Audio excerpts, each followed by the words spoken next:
EVM हटाओ देश बचाओ मैम। आपको लग रहा है ईवीएम से सरकार बनी हुई है? जी मैम। डबल इंजन की सरकार है मैडम। एजुकेशन में निजीकरण किया जा रहा है, सरकारी स्कूलों को बंद किया जा रहा है। जो लोग कावड़ धोते हैं, ठीक है, उनके ऊपर फूल बरसाते हैं। सरकार से जो भी बंदा नौकरियां मांगता है तो उन पे लाठियां बरसाई जाती हैं। सरकार क्या चाहती है? सरकार चाहेगी हमें रोड पे लाना, गरीब। तानाशाही हिटलर की व्यवस्था चल रही है। मुसलमान को एससी से लड़वाते हैं और मुसलमान को ओबीसी से लड़वाते हैं, यादव को दूसरी कास्टों से लड़वाते हैं। तो ये काम इनका फंडा है। पीएम न्यूज़ नेटवर्क देख रहे हैं आप और मैं हूं आपके साथ शाहीन खान। इस समय मैं जंतर मंतर पर हूं, जहां पर आप लोग लगातार देश में जेन ज़ी प्रदर्शन को लेकर के तमाम खबरें सुन रहे होंगे। जिस तरीके से पड़ोसी देश की जो क्रांति, उसके बाद से तमाम देशों में भी अब चर्चाएं उठने लगी है कि शिक्षा, बेरोजगारी और स्कूल जैसे मुद्दे को लेकर के कहीं ना कहीं युवाओं को जागरूक होने की ज़रूरत है। और अब वो तस्वीर हम आपको दिखा रहे हैं कि किस तरीके से तमाम युवा, जिनको आजकल की ज़बान में जेन ज़ी कहा जा रहा है, वो एक क्रांति के तौर पर उभर कर आ रहे। विद्यालय बचाओ, शिक्षा बचाओ, रोजगार बचाओ। आप लोग लगातार सुन रहे होंगे कि किस तरीके से उत्तर प्रदेश से लेकर अलग अलग राज्यों में स्कूल बंद किए जा रहे हैं, लेकिन भारतीय जनता पार्टी दिल्ली के अंदर अपना राज्य ऑफिस खोल रहे हैं। एक बड़ा सा ऑफिस खोला जा रहा है, लेकिन सवाल ये है कि जिस सरकार को स्कूलों को बेहतर करना चाहिए था, वो स्कूल बंद करने में क्यों लगे है? क्या डबल इंजन सरकार का विकास का मॉडल यही है कि शिक्षा से पूरी तरीके से उस समाज को दूर कर दिया जाए जिसका सबसे ज़्यादा शिक्षा और देश के संसाधनों पर अधिकार बनता है? अब ये तमाम युवा लोग यहाँ पर पहुँचे, इन्हीं से जुड़ेंगे। क्या नाम है आपका? मैम आयुष। आयुष जी, क्यों आज यहाँ पर आप पहुँचे हुए? पोस्टर लिखा है विद्यालय बचाओ, शिक्षा बचाओ, रोजगार बचाओ। मैम रोजगार खत्म होता जा रहा है और शिक्षा भी मैम। ईवीएम हटाओ देश बचाओ मैम। आपको लग रहा है ईवीएम से सरकार बनी हुई है? जी मैम। लेकिन मोदी सरकार तो कहती है लोगों का विश्वास, खासतौर से युवाओं का विश्वास उनके नो मैम, साथ। कुछ भी विश्वास नहीं मैम, सब झूठ है। तो युवा क्या चाहता है देश में? मैम युवा अच्छी शिक्षा चाहता है मैम, अपने हक की लड़ाई चाहता है मैम। जी मैम। लगता है इसको देश के अंदर नहीं अच्छी शिक्षा नहीं है मैम। क्या लग रहा है? पेपर लीक हो जाते हैं, परीक्षा पेपर लीक होते हैं, सेंटर भी बहुत दूर दूर देते हैं मैम। तो क्या अब युवा पूरी तरीके से सरकार को चेताने निकला है? जी मैम। क्या आप लोगों की क्या मांगे हैं? मैम मांगे ईवीएम हटाओ देश बचाओ। क्या नाम है आपका? नवीन कुमार। नवीन जी, आप क्यों आज यहाँ पर आ गए? युवा तो बहुत खुश आते नजर आते हैं मोदी सरकार से। जी हम इसीलिए ईवीएम हटाने के लिए आए हैं। ईवीएम हट जाएगी तो क्या हो जाएगा? तो उससे जो पर्ची वॉलेट ज़्यादा हो। लेकिन कहते हैं मोदी सरकार को तो युवाओं का भरोसा है, युवा जिताते हैं उनको। नहीं, युवा नहीं जिताते, ईवीएम जिताती है उन्हें। ईवीएम जिताते जी। क्या लग रहा है स्कूल क्यों बंद किए जा रहे हैं? स्कूल जो है रोजगार खत्म होने जा रहे हैं। अच्छा, आपका क्या नाम है? संदीप कुमार नाम है। संदीप जी, आप क्यों आए गए यहाँ पर? सबसे डबल इंजन सरकार है, कह रहे हैं विकसित भारत। डबल इंजन की सरकार है मैडम।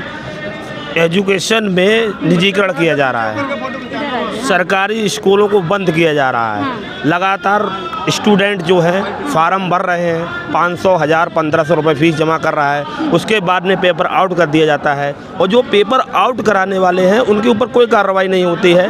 और जो थोड़े कम जो लोग हैं, जैसे माननीय योगी जी, माननीय मोदी जी कहते हैं कि जो देश में कुछ भी गलत करेगा उसको बुलडोजर चलवा दिया जाता है। जब पेपर आउट होता है तो उसके ऊपर बुलडोजर क्यों नहीं चलवाया जाता है? लेकिन सरकार तो कहती है हमारी सरकार में पेपर आउट नहीं होता, लीक ही नहीं होता। मैडम अभी आरओ का पेपर आउट हुआ पिछली साल 2018 में, पुलिस का पेपर आउट हुआ, कितने पेपर आउट हुए? पेपर लीक सरकार देश के अंदर इस समय चल रही है। वही तो मैं कह रहा हूँ। अभी 78,000 वाली शिक्षक भर्ती का, उसका अभी तक मैटर सॉल्व नहीं हुआ, उनका कितनी समस्याओं का समाधान हो रहा है। और लेटर एंट्री के माध्यम से भर्ती की जा रही है। लेटर एंट्री का मतलब ये है पिछले दरवाजे से भर्ती की जा रही है। भाई हमारे युवाओं को नकारा घोषित किया जा रहा है। कहते हैं कि सक्षम नहीं है, उनके अंदर काबिलियत नहीं है। मेरा कहने का मतलब वो लेटर एंट्री इसलिए कर रहे हैं। और सरकारी स्कूलों का निजीकरण करने का मतलब मर्जिंग।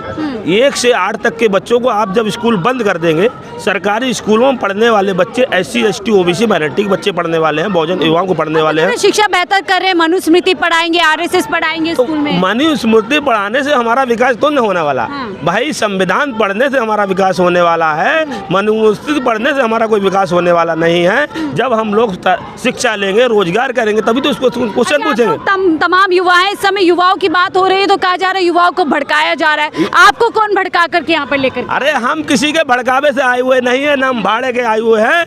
हम बहुजन युवा अपने धन और मन से आए हुए लोग हैं और हम अपने युवाओं के लिए, विद्यार्थियों के लिए यहाँ संघर्ष करने के लिए आए हुए लोग हैं। और शिक्षा का जो निजीकरण किया जा रहा है, सरकारी विभागों में निजीकरण किया जा रहा है, ठेके के द्वारा भर्ती की जा रही है, संविदा के द्वारा भर्ती की जा रही है, 10,000 पे भर्ती की जा रही है, 12,000 पे भर्ती की जा रही है। आप ये मोदी जी कहते हैं अब यहाँ शिक्षा के लिए, नौकरी के लिए, बेरोजगारी के लिए मैडम एक बात और सुनिए, मोदी जी कहते हैं कि हम महिलाओं को विकास कर रहे हैं। हाँ। मोदी जी कहते हैं हम महिलाओं को विकास कर रहे हैं और तमाम विभागों में जो रेगुलर भर्ती करना चाहिए उस पर भर्ती नहीं कर रहे हैं, महिलाओं को संविदा में भर्ती कर रहे हैं। जब पुरुषों का इतना शोषण हो रहा है तो महिलाओं को नहीं शोषण हो रहा होगा।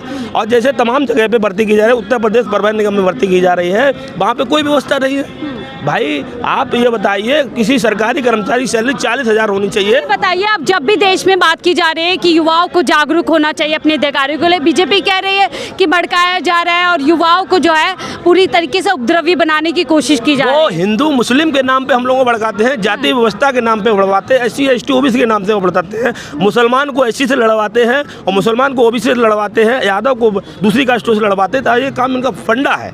वो ये राजनीति है बीजेपी, वो राजनीति इसी तरीके की राजनीति करते हैं। अगर उन्होंने ये राजनीति की होती, अगर नहीं की होती तो आज हम जो 6,743 जातियों में इसीलिए तो बटे हुए हैं। वो ये चाहते हैं SC ST OBC के जो लोग हैं सिर्फ आपस में बटे रहें, धर्म के नाम पे बटे रहें, ना शिक्षा करें, ना पढ़ाई करें, रोजगार करें। कह रहे सारे हिंदू एक हो जाओ, सब हिंदू है, कोई जाति में। अच्छा एक बात बताइए मैडम, अगर हिंदू एक हो जाने वाली बात कहते हैं, अभी मोहन यादव जी ने मध्य प्रदेश में 27% रिजर्वेशन की बात जब करी तो उनको नकारा घोषित किया, देशद्रोही घोषित किया गया।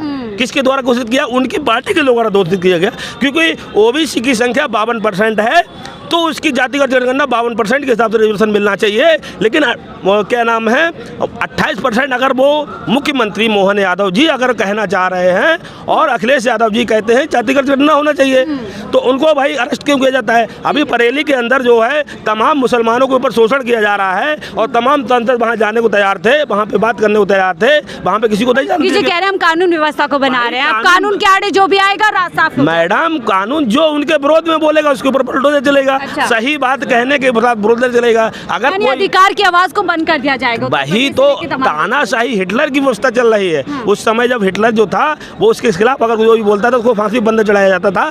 आज के समय पे अगर जो भी व्यक्ति है, कोई अधिकारी हो या कर्मचारी हुए, अधिकारियों को भी SC ST OBC अधिकारियों को शोषण किया जा रहा है और जो SC ST OBC के अधिकारी उनको प्रमोशन मिलना चाहिए, उनका प्रमोशन नहीं मिला जा रहा है। योगी जी तो कह रहे, बीजेपी सरकार कह रही है कि युवा सड़क पे आएगा सिर्फ और सिर्फ हिंदू राष्ट्र के लिए आएगा। आप कहाँ नौकरी के लिए आ गए? नौकरी के लिए होता है बढ़िया, कहाँ नौकरी लग रही है। 18 में भर्ती हुई, 24 में हुई है, 25 में सारी कैंसिल हुई है। मैंने यूपी पुलिस का पेपर देखा, वो भी रद्द हो चुका है। आर्मी हो रहा है, इतना पेपर लीक क्यों हो रहा है? कि सरकार क्या चाहती है? सरकार चाहेगी हमें रोड पे लाना, गरीब ना खाने को मिला, युवाओं को सारे पढ़े लिखे कोई नहीं आता, उन्हीं की हैं। जैसे जिनके खिलाफ कार्रवाई करना चाहिए वो एजेंसियां भी उन्हीं की है, उनके चहेते लोग लगे हुए हैं। जैसे UPSC कहता है कि हमने ऐसा किया ही नहीं, UPSC कहता है पेपर लीक ही नहीं हुआ। युवा रोडों पे आंदोलन कर रहा है और पेपर लगा। नेपाल और बांग्लादेश बनाना चाहता है युवा यहाँ पर। अरे तो आप यहाँ पे ऐसी व्यवस्था कीजिए ना। क्यों बांग्लादेश बनाना चाहता है? भारत की जनता बेवकूफ़ नहीं है भाई। आप उनको शिक्षा दीजिए, समान शिक्षा दीजिए, रोजगार दीजिए, सभी लोगों को रोजगार दीजिए और जो सरकारी नौकरियां उनमें प्राइवेटाइज क्यों करना चाहते हैं? तो युवा हैं, कहा जा रहा है भड़का रहे हैं जेनजियों को, राहुल गांधी हो या कोई और हो। मैडम मैं आपकी बात पे कहना चाह रहा हूँ, आप बोल रहे थे कि वो ठेके खुलवा रहे हैं। ठेकों से सरकार को आमदनियाँ मिलती हैं और ठेके से जो बच्चे हैं या जो भी व्यक्ति है वो अपने पैसे से शराब पीता है। शराब पी के वो पढ़ नहीं पाता। जब वो बेरोजगार रहेगा तो आप अभी थोड़ी देर पहले बोल रहे थे कि लोग हिंदुत्व के लिए रोड पर आ रहे हैं। हिंदुत्व पे जो क्या होता है कि जो लोग कावड़ धोते हैं, ठीक है, उनके ऊपर फूल बरसाते हैं। सरकार से जो भी बंदा नौकरियां मांगता है तो उन पे लाठियां बरसाई जाती हैं। ये हमने देखा है देश में। एक चीज़ बताओ, जो नौकरी मांगेगा वो लाठी खाएगा, जो भगवान के या मतलब वो उसको फूल धर्म के रास्ते चलेगा उस पे फूल बरसाते हैं। हमने देखा है वीडियो में। तो क्या होता है मैडम, भेदभाव किया जा रहा है। सरकार धर्म को प्रचारित कर रही है, उसको बढ़ा रही है और उसको तो करना है जी। उनको आदेश है उस चीज के लिए करते हैं। विकसित भारत की विकसित भारत किसको कहते हैं? चौड़ी सड़कें बनवाना विकसित भारत नहीं कहते। हवाई जहाज, एरोप्लेन, ये जो ये बनाए जा रहे हैं एयरपोर्ट बनाए जा रहे हैं। क्या 10,000 की नौकरी करने वाला व्यक्ति उस एयरपोर्ट पे जाके कहीं दूसरे देश में जाके कुछ कर सकता है? उसकी टिकट भी नहीं खरीद पाएगा। उसको विकसित भारत कहते हैं। मोदी जी ने कहा हवाई चप्पल पहन करके जहाज में घूमेगा। हवाई चप्पल पहन के जहाज में वही तो जाएगा जिसके पास नौकरी अच्छी होगी। जब लोगों को नौकरियां नहीं मिल रही है, एजुकेशन नहीं मिल रही है, एजुकेशन के नाम पर वो क्या है, धोखा दे रहे हैं लोगों को, स्कूलों को बंद मेक कर रहे इन हैं। इंडिया, स्किल इन इंडिया, तमाम ऐसी योजनाएं जिससे युवाओं को बहुत ज्यादा अवसर मिल रहे स्किल हैं। डेवलप इंडिया में स्किल डेवलप स्कूल बंद करके नहीं किया जा सकता। उससे बेरोजगारी फैलती है और ठेके खोलकर वो बेरोजगार लोगों को मौत की तरफ ले जाना चाह रहे हैं। रणनीति है बीजेपी सरकार की। रणनीति ही है। ठेका हाँ जी। खोलने का प्लान ही यही है। प्लानिंग ही यही है। ठेका जो सरकारी ठेका जो खोले जा रहे हैं उसका मतलब ये है SC ST OBC के इलाके में खेले जा रहे हैं। इसका मतलब ये है ना पढ़ाई करें ना शिक्षा करें। और ये आपने बताया संविदा आउटसोर्सिंग पे, इनका संविदा आउटसोर्सिंग लाने का मतलब ये है कि नौकरी ख़त्म किया जाए। और जो रिजर्वेशन व्यवस्था है, आरक्षण की व्यवस्था है, जब वो देखो संविदा में भर्ती कर देंगे, आउटसोर्सिंग भर्ती कर देंगे, जब सरकारी विभागों का प्राइवेटाइजेशन हो जाएगा तो आपस में अनुशासित कर रहे हैं, डिसिप्लिन में लेकर आ रहे हैं चीज़ों को ठीक। मैडम अगर डिसिप्लिन में लेना चाहते तो नेपाल जैसे देश में और भारत जैसे देश में आंदोलन क्यों होते भाई? वो आप नेपाल जैसे देश में मैडम ये हिंदू राष्ट्र घोषणा करना चाहते थे, वहाँ पे इतना जो इन्होंने जुल्म और सितम कर दिया, इतना करप्शन हो गया, हर भर्ती में घोटाला हो गया जैसे यहाँ हो रहा है। यहाँ की जनता भी नहीं समझ रही है, धीरे धीरे समझ रही है। असल मुद्दों से भटकाया जा रहा है, नौकरी हो, और कहना चाहता हूँ, मुद्दों तो भटकाना ही है। हमारे जो देश में युवा हैं उनको क्या हिंदू के नाम पर उनको एजुकेशन में सुविधा है, नौकरियों में कोई सुविधा है? आप मेरे को बताओ। क्या हिंदू के नाम पे क्या उनको एजुकेशन की सुविधा है, नौकरी की सुविधा है?